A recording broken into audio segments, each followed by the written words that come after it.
YouTube चॅनलवर मी माझ्या सगळ्या मैत्रिणींचं स्वागत करते। आज ना आपण एक चटपटीत अशी रेसिपी बघायची। फोडणीची मिरची असं या पदार्थाचं नाव आहे। माझ्या सासूबाईंची रेसिपी आहे ही आणि अतिशय चविष्ट अशी आहे।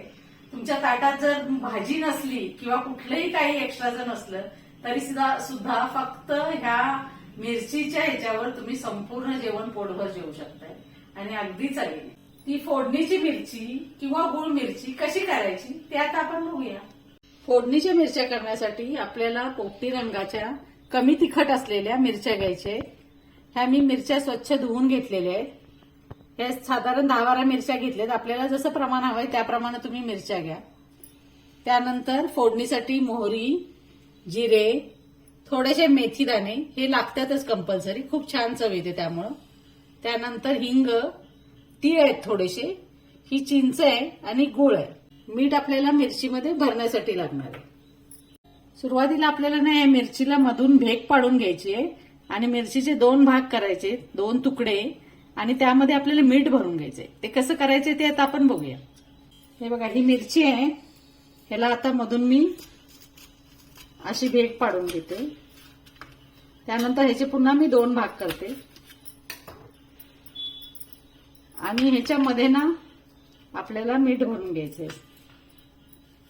चिमटभर मीठ भरायचं, जास्त पण नको। सगळ्या मिरच्या आपल्याला अशा पद्धतीने भरून घ्यायचे। हे बघा, आता आपण ह्या पद्धतीने सगळ्या मिरच्या भरून घेतलेल्या आहेत। आता ना आपण ह्या मिरच्यांना फोडणी घालायची। आपण ह्या कढईमध्ये तेल घेऊया। साधारण एक मोठी पळी भरून होईल इतकं तेल घेतलेलं आहे मी। तेल तापलेलं आहे आपलं। आता आपण फोडणी घालायला सुरुवात करूया। सुरुवातीला मी मोहरी घालते। मोहरी तडतडल्यानंतर जिरे, नंतर मेथ्या घालायच्या आपल्याला, नंतर हिंग। आपल्याला तीळ घालायचे, पण तीळ घातल्या लगेचच खूप तीळ उडतात, त्यामुळे पटकन मिरच्या घालून घ्यायच्या। आता मी तीळ घालते।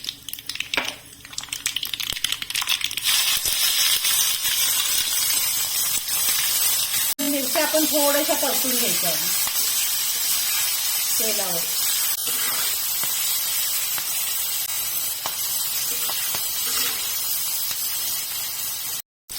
आता ह्यात मी थोडी चिंच घालते, कारण आपली गुळ मिरची आहे ना, ही फोडणीची मिरची, ही आंबट, गोड, तिखट अशी तिन्ही चवींनी युक्त अशी असणार आहे। त्या आता थोडासा गुळ घालते। व्यवस्थित मिक्स करायचं आपल्याला आधी। आता ही मिरची आपली थोडीशी तळली पण गेली, पण ही सॉफ्ट होण्यासाठी म्हणून ना आणि हे सगळं एकत्र शिजण्यासाठी आपण ह्याच्यामध्ये थोडंसं पाणी घालायचं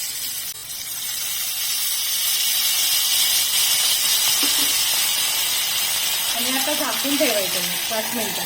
2-3 मिनिटं झालेली आहेत। आता आपण काढून बघूया।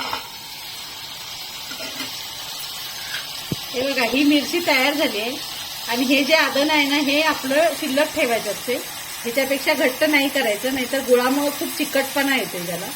आणि हे आदन आहे, हे सुद्धा चवीला खूप छान लागते। जसा लोणच्यातला खार असते ना, त्या पद्धतीने ह्याला चव खूप छान असते। म्हणून साधारण इतपत आदन असल्यावर ही मिरचीचा आपण गॅस बंद करून टाकायचा। आता ही मिरची आपली तयार झाली। आता आपण हे सर्विंग बाउलमध्ये काढून घेऊया।